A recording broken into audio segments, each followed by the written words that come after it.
In this lesson, you get an overview of SAS software and how you can use SAS to access, manage, analyze, and present your data.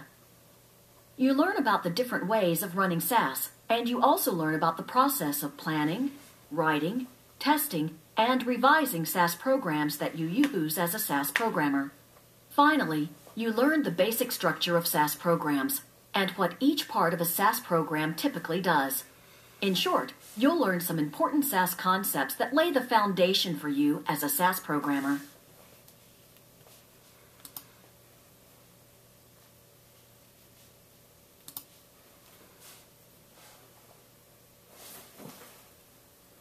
Here's what you learn in this lesson.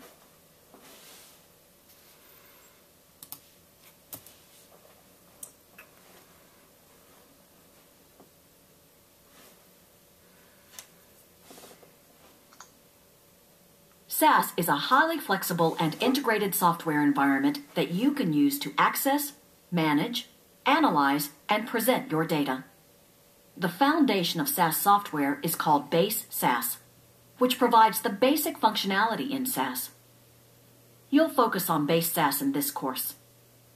Click Details to learn specific ways that Base SAS helps you as a programmer. Then, return here and click Continue. To extend the capabilities of Base SAS, you can add other SAS components.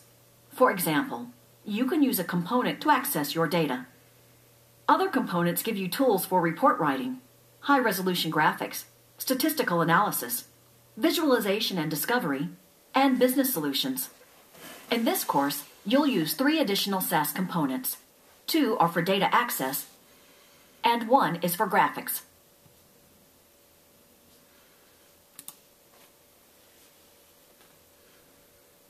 Let's look at all these SAS capabilities in a simple framework. No matter what type of business or industry you work in, you need to access your data. You might have data stored in SAS, in a raw data file, in Oracle, in Excel, or in other types of files. Using SAS, you can read any kind of data. Once you access your data, you might need to manage it. For example, you might need to subset data, create variables, validate and clean data, or combine data to get it ready for analysis. SAS gives you excellent data management capabilities. You'll probably want to analyze your data as well. You could perform some simple analyses, such as finding frequency counts or calculating averages. Or you could run more complex analyses, such as regression or forecasting. For statistical analysis, SAS is the gold standard. Finally, you need to present your data meaningfully. You can create list reports, summary reports, or graphical reports. And you can print these reports, write them to new data files, or publish them on the web.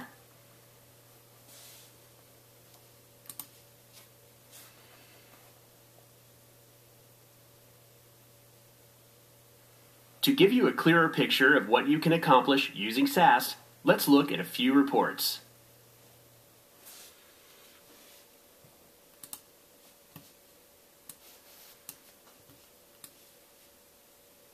We've created some reports to give you a sense of SAS capabilities.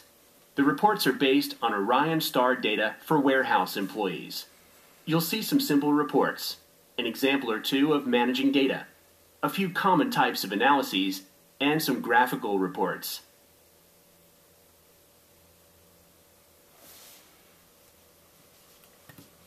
Here we go. Our first report is in HTML format. This type of report simply lists your data. You see columns for employee ID, job title, salary, gender, date of birth, and manager ID. Take a look at job title. The values here are codes that you can't interpret unless you know the data. To make these values more meaningful, you can format them as shown in the second report. For example, you can display 1 as Warehouse Assistant 1 or M as Warehouse Manager. You can also display female and male instead of F and M. Here's a question. What is this report grouped by? The report is grouped by gender. Here's a text version of the same report. In SAS, This type of output is called listing output. The third report is a distribution by job title. Here's another question. In this report, which job title represents the highest percentage of the total? 10 individuals had the job title Warehouse Assistant 1, making up 55.56% of our data. The fourth report, also in HTML format, gives us some simple summary statistics. Take a look at the mean or average salary for each job title. Now try this question. Which job title has the highest standard deviation? The Warehouse Assistant 2 job title has the highest standard deviation for salary. Warehouse Assistant 4 and Warehouse Manager each have only one person, so they have no standard deviation. Here's the listing version of the same report. You might also want to produce more advanced statistics in your reports. The fifth report shows the mean, the median, the mode, and other statistical measures for salary. Let's scroll forward in the report. One interesting part is the extreme observations. These are the observations with the 5 lowest and the 5 highest values in the data. That's good information to know. Here's another question. Look at the list of highest values. How many individuals in the data have a salary over $40,000? Only one individual in record 17, or what we call observation 17 in SAS, has a salary over $40,000. Now that you've seen different types of HTML and text reports, let's look at some charts. Here's a 3-dimensional bar chart.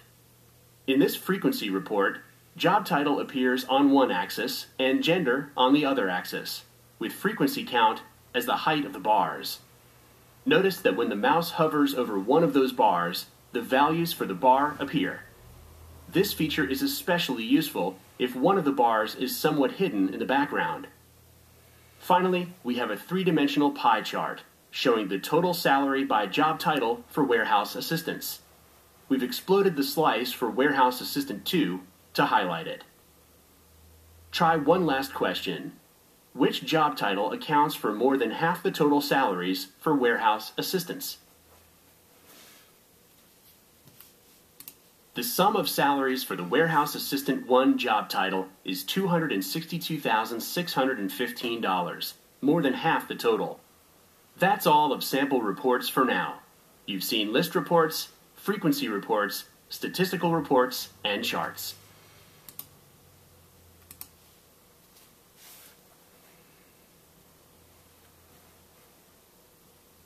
Now that you know some general capabilities of SAS, let's see your choices for running SAS. You can run SAS in interactive mode, in batch mode, or in non-interactive mode. Let's look at each mode.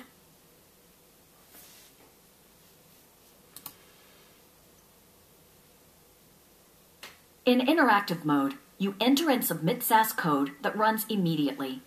This is the mode you'll learn to use in this course. You can use the SAS windowing environment as your interface in interactive mode. In the SAS windowing environment, SAS displays the results as soon as your program runs. You can then check the SAS log, modify and resubmit your code, and view SAS help and documentation.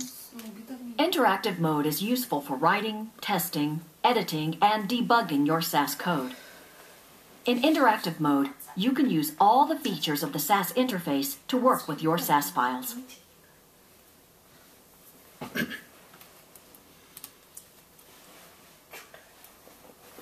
In this demonstration, we'll run SAS in interactive mode using the SAS windowing environment. If you are using SAS Enterprise Guide to take this course, you can skip this demonstration. You can start SAS in several ways, but here we'll double-click the desktop icon to start SAS in interactive mode on Windows. The examples in this course show SAS in the Windows operating environment. At the end of this demonstration, you'll have an opportunity to see SAS in Unix or ZOS. When SAS opens, we see the interactive windowing environment. This is the interface we'll use throughout this course. Notice the Results and Explorer windows on the left and the Log and Editor windows on the right. The Output window is also open, but it's behind the Log and Editor windows. Generally, in this interface, you write SAS programs to perform programming tasks. Many SAS programmers prefer the SAS windowing environment because of its power and flexibility. This interface provides tools for programming, including windows for entering and editing code, checking the log, viewing and managing output, viewing and managing SAS files, and debugging programs. Each time you start SAS, you see some messages in the log window, including copyright notes and the version of SAS. One important piece of information is the site number. If you contact SAS technical support by telephone or website for assistance, SAS requests this site number. Remember to make a note of that number once you start SAS. Here's a question. What is the site number in the log window shown here? The site number is 784-716-2208. Remember, throughout this course, you can click the Unix or ZOS button for more information. For example, to see SAS in Unix or ZOS, click a button below.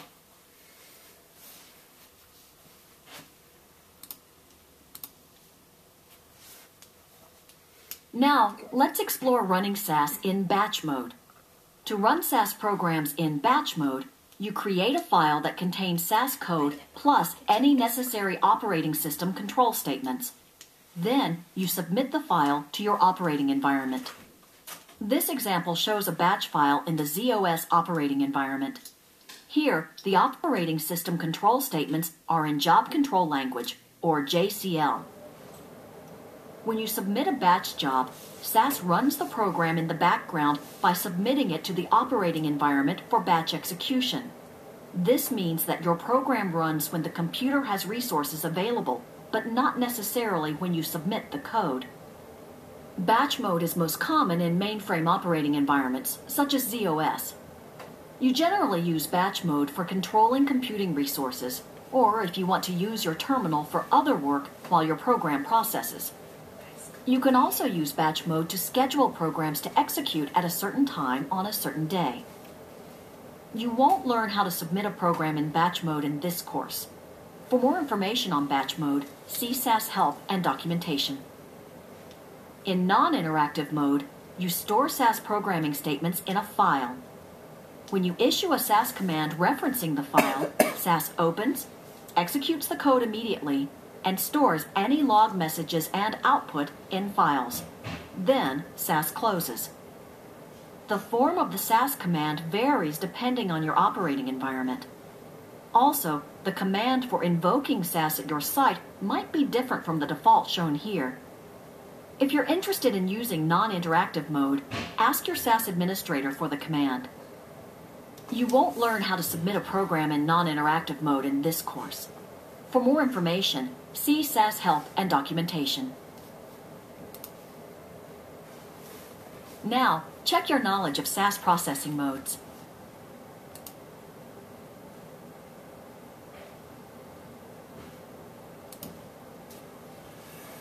Now, try starting a SAS session in interactive mode yourself.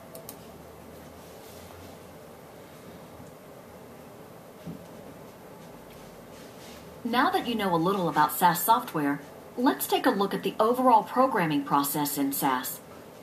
The first step in the programming process is to define the business need. You do this by communicating with the business team or by reviewing a written specification. After you define the business need, you write a SAS program based on the desired output, the necessary input, and the required processing. After you finish coding, you run the program and review your results, which can be reports or notes and messages from SAS regarding your code. As you review the results, you might find inaccuracies or errors, in which case you might need to debug or modify the program. Depending on your results, you might need to repeat some of the steps, as the diagram shows.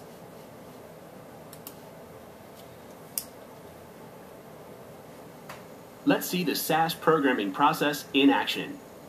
You'll learn how to perform each step in the next lesson. In this demonstration, just get a sense of the overall process. This demonstration is specific to the SAS windowing environment, so if you're using SAS Enterprise Guide to take this course, you can skip this demonstration. We've opened SAS and are now in the SAS windowing environment. Let's assume that we've defined our business need and planned our SAS program. First, we enter the program in the editor. For convenience, here we'll paste in the program instead of typing. The program creates a SAS dataset and produces 2 reports. Don't worry about details here. You'll learn more about SAS datasets and reports later.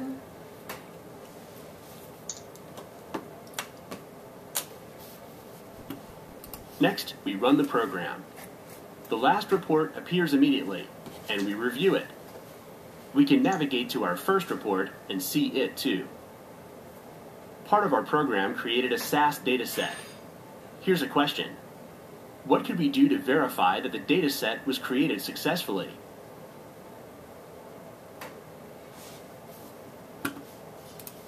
One thing we could do is check the SAS log. It's always important to check the log anyway. Interesting, the program did run, but the log shows that a keyword was misspelled. We'll return to the editor and correct the misspelling. To be on the safe side, we'll resubmit the program and check the log again. Here's another question. What else could we do to verify that the dataset was created successfully? We could also view the data to make sure it looks correct. The dataset looks fine, so we'll save the program.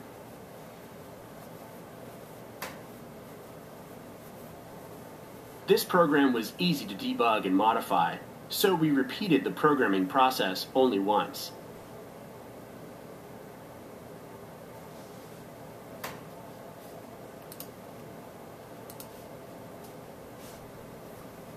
In the previous demonstration, you saw how to work with the SAS program in the steps of the programming process. Now, let's investigate the main components of SAS programs. Generally speaking, a SAS program is one or more steps that you submit to SAS for processing. For example, here's the SAS program we ran earlier. It contains a sequence of steps, each of which performs a specific task. Let's examine these steps more closely. Only 2 kinds of steps make up SAS programs: data steps and proc steps. A SAS program can contain a data step, or a proc step, or any combination of data steps and proc steps. The number and kind of steps depend on what tasks you need to perform. A data step typically takes data, processes it, and creates a SAS dataset, which is data in a form that SAS understands. So, one of the primary purposes of a data step is to create a SAS data set. In addition, a data step can create new variables that were not in your data. In SAS terminology, variables are the columns in your data. For example, suppose your raw data file contained the fields cost price per unit and quantity sold. In a data step, you could multiply these to create a new variable called total retail price. A proc step, proc is short for procedure, typically processes a SAS dataset. Various proc steps generate reports and graphs, manage data, and sort data. So, for example, you could use a data step to get your data into the form of a SAS dataset, then use a proc step to process the data in the SAS dataset and create a report. Remember, though, that this is just one possible combination of steps in a SAS program. Your SAS programs might perform other tasks. Here's a question. How many steps are in this program? The program contains 3 steps, 1 data step and 2 proc steps. The data step creates a temporary SAS dataset named work.newSalesEmps by reading 4 fields from a raw data file. The name of the raw data file is specific to a given operating environment. The proc print step creates a list report of the work.newSalesEmps dataset. The proc mean step creates a summary report of work.newSalesImps with statistics for the variable salary for each value of job title. In addition to data and proc steps, this SAS program also contains global statements. These statements can lie outside data and proc steps, and they can affect more than one step. For example, the first title statement specifies a title that appears on both reports. The second title statement turns off all titles for all subsequent output. You'll learn several global statements in this course.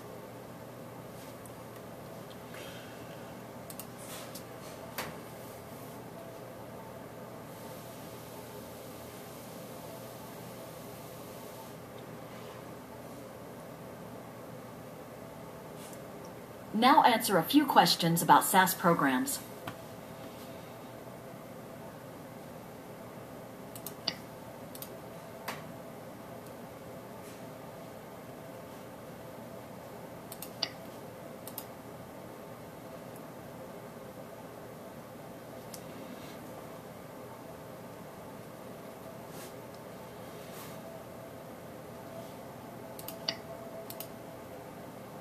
Try one last question about SAS programs.